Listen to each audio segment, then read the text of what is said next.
remember any, did you sit on any really significant cases?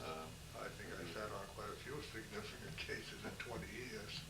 Well, can you tell us about some of them that stick in your mind? So well, one of the cases I sat on that had a lot of notoriety was the Martin O. Nelson case, where these two people from Rhode Island allegedly came up here and murdered somebody in Nashua. That was an interesting from several standpoints. One is what effect this capital punishment had. If they're the ones that killed this guy, they brought him from Rhode Island, where they do not have capital punishment, took him through Massachusetts, where they do not have capital punishment, and brought him into New Hampshire, where they do have capital punishment, or did then, and killed him in New Hampshire. And it's an interesting thing about how the case developed. The Nashville Police Department then had a policy, as I remember, of stopping every out-of-state car after midnight in the city. So here was this Rhode Island car, and they stopped the car, and it was, as a result of that, they had one of these people in jail. They didn't know why. They had called the police down in Rhode Island and were told that if they had him there, they better hold him because he was up to no good. So they were holding him without any reason.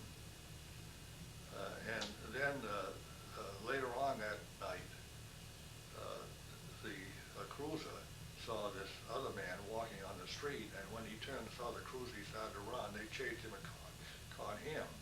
And he was from Rhode Island. They took him in for no reason except that he ran when he saw the cruiser.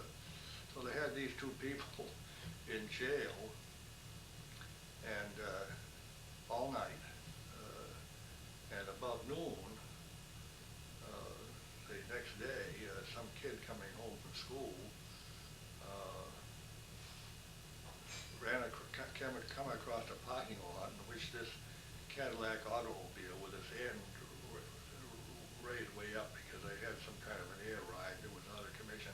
And he looked in and there was a dead body, and so that's how they found the dead body.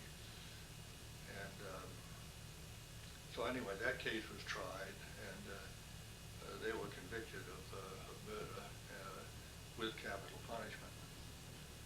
And I took that verdict, I guess about 11:15 at night, and Bullock de Gassis was the clerk of court. And when they came in with the verdict, he started to pull the jury. He got about the third juror, and I was looking at the jurors, and I heard a thump. And I turned around, and Bullock was not standing there. So I reached up and looked over the bench, and there he was lying on the floor. And we got doctors in. The doctor said he was dead before he hit the floor. So I didn't know what to do then.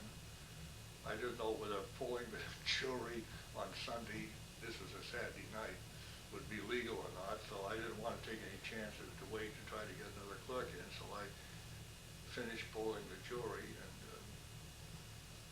that was the end of that case, except that they appealed and the verdict was upheld. But they were released, they were saved from the capital punishment by Furman versus Georgia, which came